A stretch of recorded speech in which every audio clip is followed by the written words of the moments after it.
Bom dia, amados, paz do Senhor Jesus, amém? Aliás, tem muitos irmãos daqui da igreja que estão participando lá do encontro como voluntários, até porque tem a nossa irmã Vitória, tem o filho da nossa irmã Retúgia, Pedro, que estão participando do encontro. Então, tem muitos que estão lá neste momento. Queridos, abramos nossas Bíblias em 2 Coríntios, capítulo 12, verso 9. 2 Coríntios, capítulo 12, verso 9. Vamos utilizar esse texto como base para a nossa meditação, reflexão nesta manhã.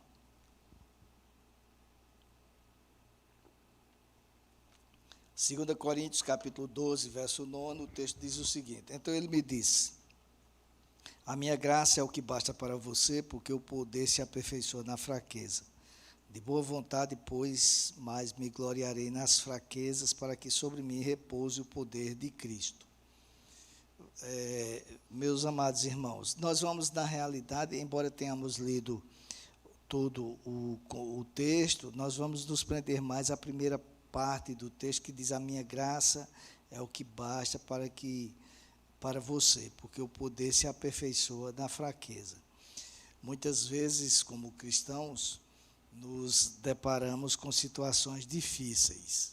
Isto é natural e isto ocorre nos campos familiar, profissional, espiritual, intelectual, enfim, em todas as áreas de nossas vidas.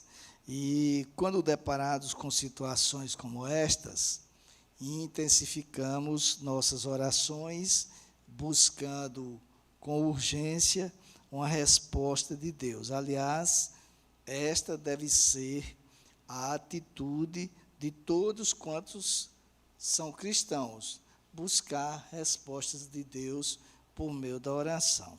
Mas nem sempre as orações são respondidas, ou pelo menos é isso que muitos acham. Muitos acham isso, que nem sempre as orações são respondidas. Mas será que é isto mesmo? Será que tem oração que não é respondida? E eu vou procurar responder essas perguntas analisando o contexto no qual o apóstolo Paulo escreveu as palavras que nós acabamos de ler. Bom, em primeiro lugar, ele estava discorrendo acerca de suas fraquezas.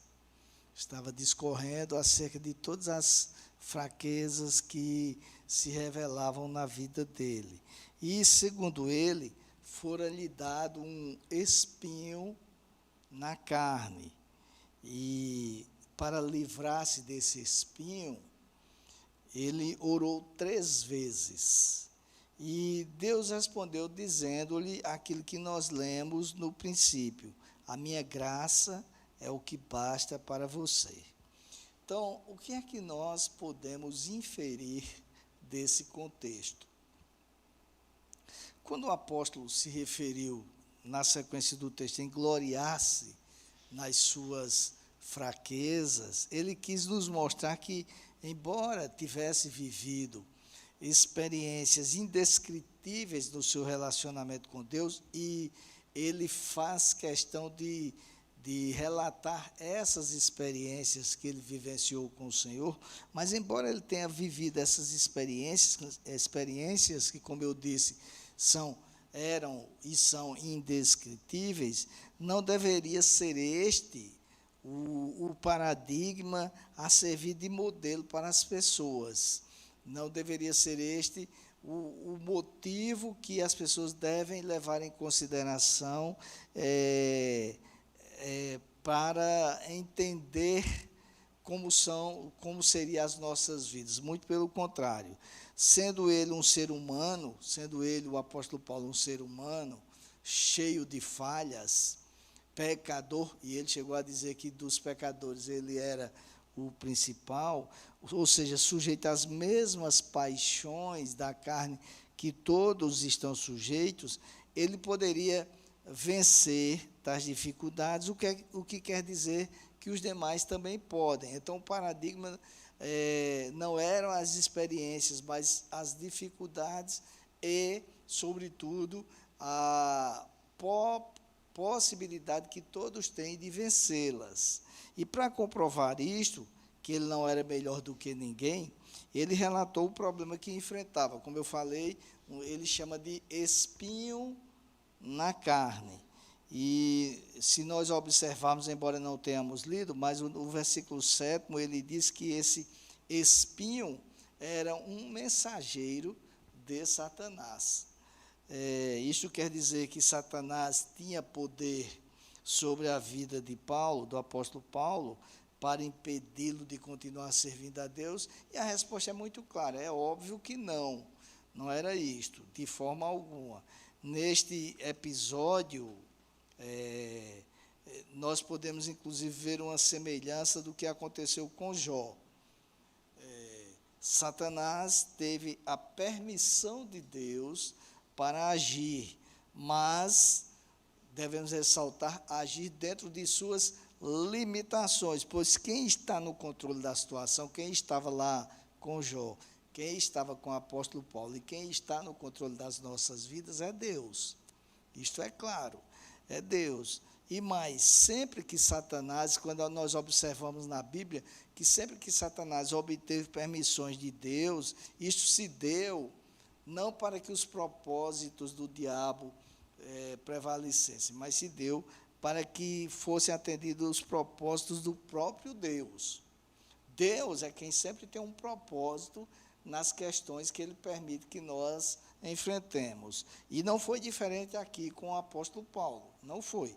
Deus permitiu que ele e o apóstolo Paulo, recebesse esse espinho na carne para que ele, o apóstolo Paulo, não inchasse, vamos dizer assim, de tanto orgulho e acabasse por explodir, porque, como eu disse, ele relata as experiências que ele vivenciou com Deus, e foram experiências indescritíveis. Então, para que ele não se inflamasse, para que ele não se achasse o mais santo de todos os homens, para que ele não entendesse que ele era hors concurso no relacionamento com Deus, ele diz que Deus lhe deu um espinho na carne. É importante que se diga que há muitas sugestões sobre o que seria esse espinho, e são meras sugestões.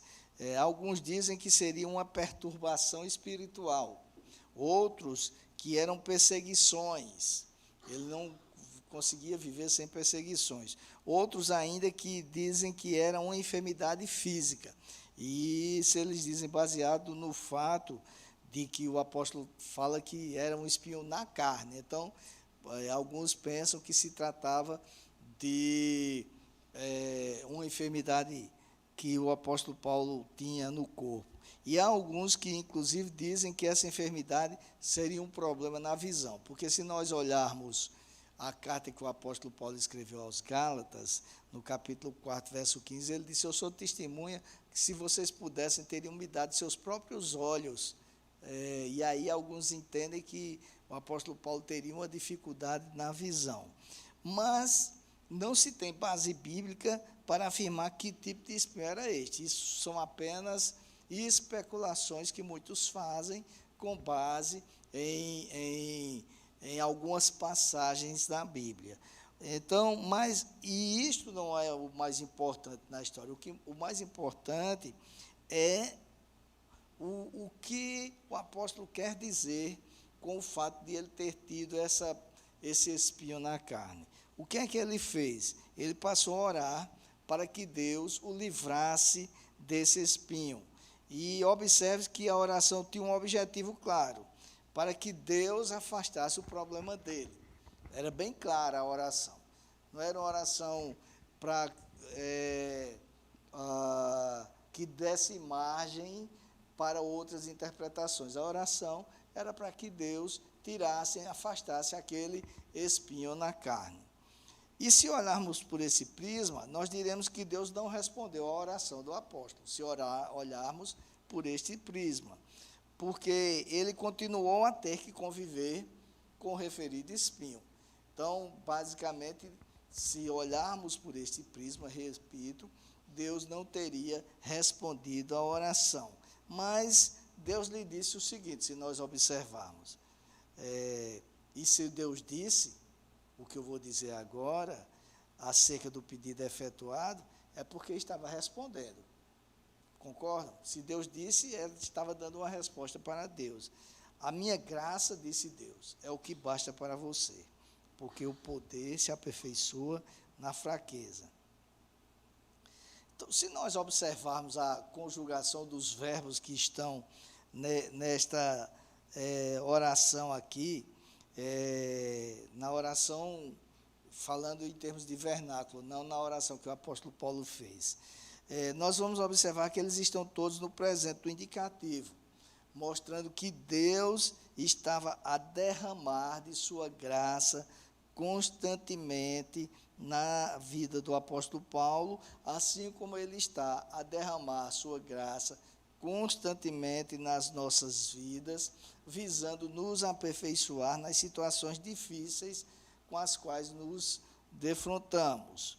Por isso que o apóstolo Paulo afirmou de boa vontade, afirmou que de boa vontade se gloriaria nas suas fraquezas. É a sequência do texto. Não que ele estivesse feliz porque as tinha. E essa questão de as pessoas interpretarem de forma errada, dizendo que nós devemos ser gratos pelas fraquezas que temos, essas coisas, isso não quer dizer que nós aceitamos e somos felizes por elas, não é isso. E também não era porque estivesse satisfeito com elas. O que ele quis dizer foi que se deleitava no poder de Cristo em meio a essas fraquezas. Porque, meus amados, é em meio às dificuldades, é em meio às provações que nós experimentamos a ação de Deus nas nossas vidas, que nós conseguimos enxergar Deus nas nossas vidas. Por isso que Jó, quando passou por todas aquelas dificuldades que foram extremas, dificuldades extremas. O cara tinha filhos e de uma hora para outra perdeu todos os filhos. Teve que enterrar todos os filhos. Deve ter sido uma dor indescritível. Enterrar um já é doloroso, imagine enterrar todos de uma única vez. Tinha bens, perdeu todos os bens. Tinha saúde e perdeu a saúde. E aí a gente observa durante o discurso do livro de Jó, que ele ficou reclamando, ele ficou dizendo, mas por que isto? Bom seria que eu não tivesse nascido, que eu fosse um aborto, pelo menos não teria experimentado tudo isto. E aí, depois que Deus começou a dizer, mas quem é você para estar dizendo o que eu tenho que fazer? Onde é que você estava no momento que eu criei tudo? E aí Jó diz uma coisa muito interessante, ele diz assim, antes eu te conhecia de ouvir dizer, agora os meus olhos te veem. Não é que Jó estivesse vendo Deus fisicamente, não é isso. Mas o que ele estava dizendo era o seguinte, antes eu tinha conhecimento sobre ti, mas eram conhecimentos intelectuais, eram conhecimentos razoáveis, mas não me levavam a ter experiência contigo. Agora eu posso, de fato, ver que tu estás presente na minha vida. É em meio a essas dificuldades que eu te vejo. É em meio a essas dificuldades que eu vejo que o Senhor está cuidando de mim em todos os momentos.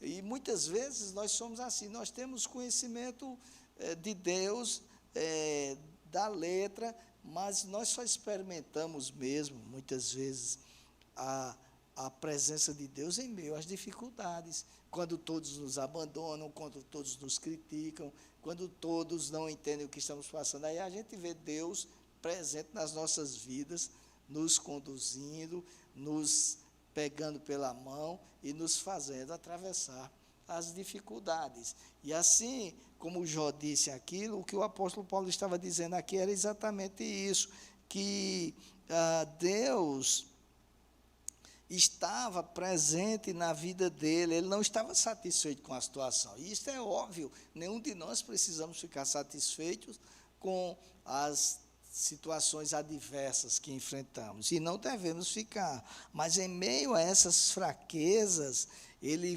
poderia experimentar o poder de Deus, e Deus fez questão de dizer isso: o poder se aperfeiçoa em meio às fraquezas. É muito interessante isso que Deus disse para o apóstolo Paulo. Então, ele estava dizendo que por causa dessas fraquezas, Deus estava sempre ali a aperfeiçoar, como está sempre a nos aperfeiçoar, a cuidar de nós, a nos manter íntegros espiritualmente. Porque a realidade, queridos, é que muitas vezes, quando tudo vai bem conosco, nós não lembramos muito de Deus. Nós fazemos nossas orações meramente por obrigações, muitas vezes. Nós vimos a igreja, mas não temos a intimidade que deveríamos ter com Deus, mas em meio às fraquezas, nós recorremos a Ele e experimentamos a vida dele, a presença dele. E isso nos dá uma certeza. Respondendo à pergunta que eu fiz no início, Deus sempre responde às nossas orações. Sempre. Nem sempre Ele irá responder do jeito que pedimos, porque a vontade dele é diferente da nossa. Mas ele sempre responde às nossas orações. Se Deus tivesse respondido ao apóstolo Paulo da forma que lhe fora requerido, ou seja, tirando aquele espinho na carne, então, possivelmente o apóstolo tivesse se enchido de orgulho das experiências espirituais vividas no passado e não teria atentado para o poder do Senhor na sua vida. Porque nós só atentamos para o poder de Deus nas nossas vidas em meio às dificuldades. Então, foi esse tipo de resposta que Deus deu para o apóstolo Paulo que levou ele a entender que Deus tem um propósito em tudo. E aí eu me lembro mais uma vez de Jó, do livro de Jó, quando ele diz: eu sei que os teus planos não podem ser frustrados. Deus tem tudo, tem propósitos nas nossas vidas. Então, o apóstolo Paulo entendeu aqui que Deus tem um propósito em tudo e que Ele responde às nossas orações da forma que precisamos, não da forma que pedimos, da forma que devemos viver e não da forma que queremos. Então, Ele responde sempre da forma que precisamos que elas sejam respondidas e não da forma que queremos que Ele nos responda. E é muito importante atentarmos para isto, porque muitas vezes nós não nos lembramos, não atentamos para o que Deus está nos dizendo em meio às respostas. Thomas Goodwin escreveu um livro que... Thomas Goodwin é um dos puritanos, congregacionais puritanos lá da Inglaterra, e o título do livro, que em breve estará exposto, já estão aqui, mas faltam ser expostos, porque vão fazer alguns ajustes aí na livraria, por isso não estamos expondo. Chegaram muitos livros novos, mas não estão sendo expostos, porque a turma vai fazer umas mudanças aí. Mas o título do livro é O Deus que Responde, discernindo as respostas de Deus às nossas orações. E ele fala muito sobre isso, sobre ficarmos atentos às respostas de Deus, como Jó ficou, como o apóstolo Paulo ficou, porque Deus nos diz muitas coisas em meio às respostas deles, mesmo que elas sejam contrárias à nossa vontade. E foi esse tipo de resposta que levou o apóstolo a entender que ele precisava estar vigilante, orando sempre, dependendo sempre de Deus, mantendo-se humilde, sem gloriar-se naquilo que tinha ocorrido no seu relacionamento passado com Deus, porque o presente que ele estava vivenciando exigia que ele desse maior atenção às coisas do Pai, e não às coisas dele, não aquilo que ele queria que acontecesse. Deus pode até não responder ao nosso pedido da forma que nós o formulamos. Repito, entretanto, Ele sempre responderá à sua maneira, no seu tempo e de acordo com a sua sabedoria, porque Ele sabe todas as coisas.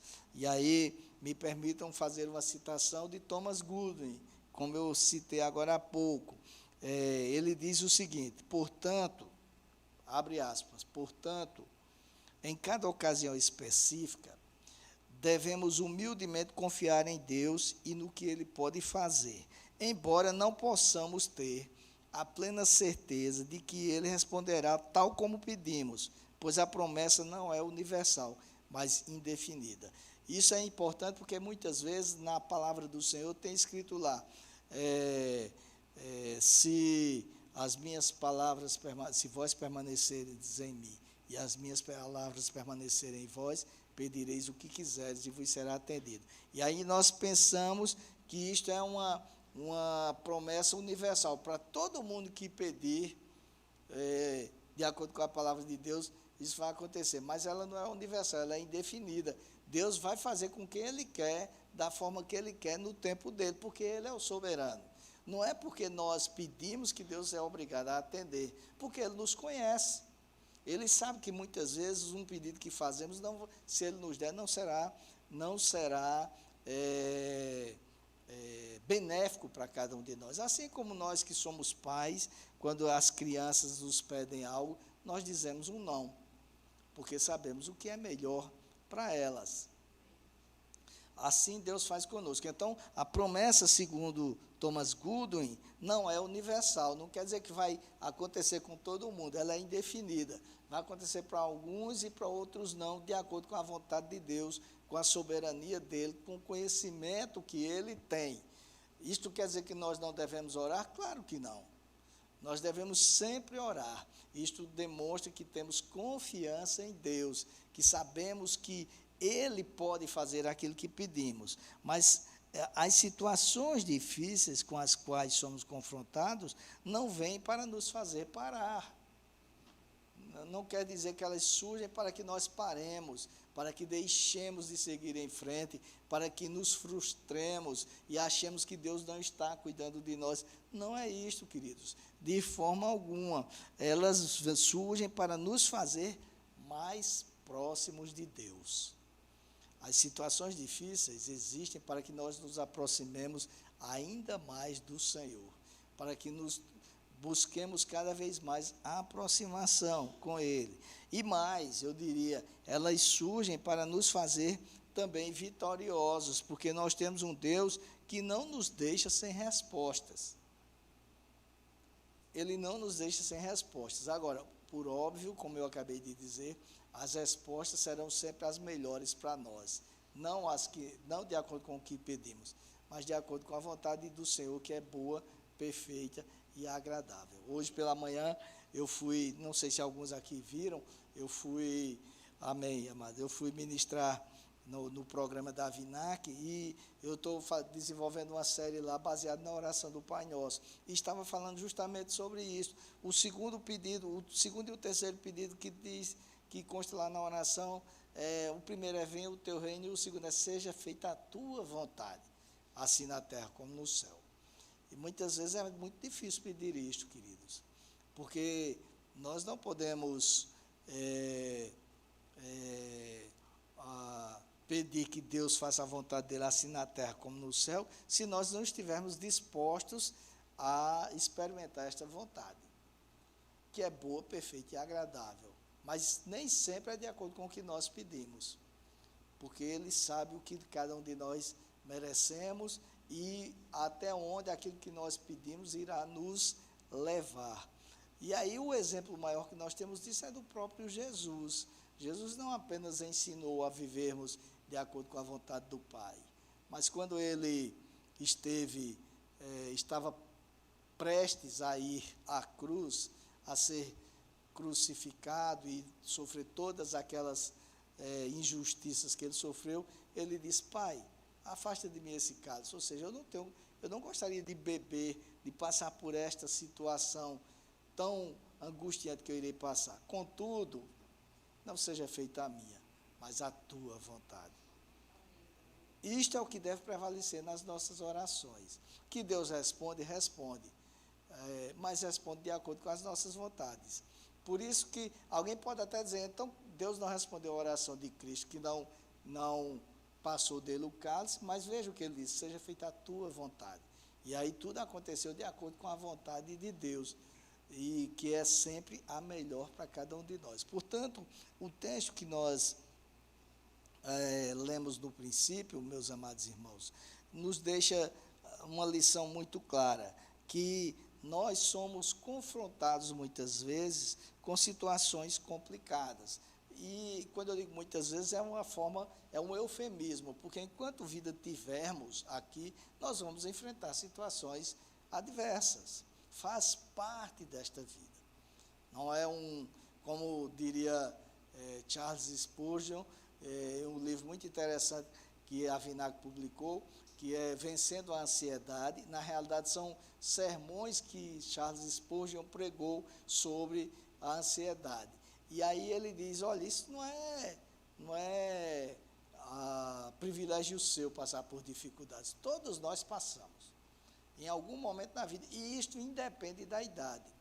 Porque, às vezes, uma criança passa por uma dificuldade que, para nós adultos, é uma coisa besta, mas para eles é algo muito difícil de enfrentar. Assim como acontece com adolescentes, com jovens, com os adultos. Nós enfrentamos dificuldades nesta vida, mas quando nós somos confrontados com elas, isto quer dizer que nós estamos tendo a oportunidade de nos fazer mais próximos de Deus. Porque, se não for assim, nós passamos, eu já disse isso aqui algumas vezes e vou repetir agora, nós passamos a fazer de Deus um tribunal de recursos. Nós não estamos muito preocupados em ter um relacionamento com Ele, embora digamos e sejamos cristãos, mas a realidade é que tudo vai bem e a gente vai vivendo a vida. Mas aí, quando vem um problema, a gente recorre a Deus.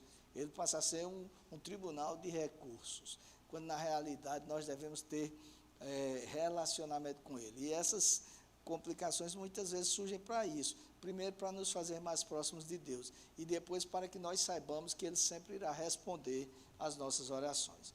Muitas vezes Ele vai responder de forma diferente, mas Ele irá responder. Não nos deixa sem resposta. É como alguns já disseram por aí, às vezes Ele vai dizer sim, outras vezes Ele vai responder dizendo não, e outras vezes Ele vai responder dizendo espere. Ainda não é o momento, mas com certeza, no momento certo, Deus agirá nas nossas vidas. Amém? Que Deus abençoe vocês e que nos abençoe para que nós, nos momentos de dificuldade, possamos cada vez mais entender que Deus está cuidando de nós. Olha, amado irmão e amada irmã, as pessoas podem nos decepcionar e nos decepcionam. Isto é fato. As situações podem se complicar e muitas vezes se complicam. Nós somos submetidos a momentos nos quais não gostaríamos de passar. Mas em todos esses momentos, Deus está presente nas nossas vidas, cuidando de nós. Não nos desampara jamais. Por isso que o salmista, no Salmo 27, verso 10, disse, ainda que meu pai e minha mãe me abandonem, e isso é difícil de acontecer, né? Mas ele diz lá, ainda que meu pai e minha mãe me abandonem, tu, com o Senhor, não me desampararás. Será assim sempre, tem sido assim e continuará sendo assim. Amém? Vamos orar. Senhor, nós somos gratos a Ti pela Tua palavra, porque ela nos alimenta, nos anima, nos prepara para que possamos enfrentar situações difíceis e, ao mesmo tempo, nos mostra que o Senhor tem sido o nosso refúgio, socorro bem presente nas tribulações, como diz o salmista. O Senhor é o nosso refúgio e fortaleza. Não nos desampara, nele nós podemos nos aconchegar, porque sabemos que está de braços abertos para cuidar de nós. É verdade que nem sempre lembramos disso, mas, Senhor, não nos deixe ter que enfrentar situações adversas para lembrarmos disso, que nós possamos, em todos os momentos, lembrar disso e, nos momentos difíceis, experimentar o Teu cuidado e a Tua ajuda que é constante em nossas vidas. Tem misericórdia de nós. Se houver pessoas aqui neste momento enfrentando situações difíceis, tanto aqui no nosso auditório, quanto os que estão em casa cultuando pela internet, ou se alguns virem a ter acesso a esse vídeo posteriormente e estiverem enfrentando dificuldades, que o Senhor acalme os corações e que todos saibam que o Senhor está cuidando de cada um. que o Senhor está a responder suas orações e que elas ocorrem exatamente da tua forma e no teu tempo. É assim que nós oramos, agradecidos, no nome de Jesus. Amém.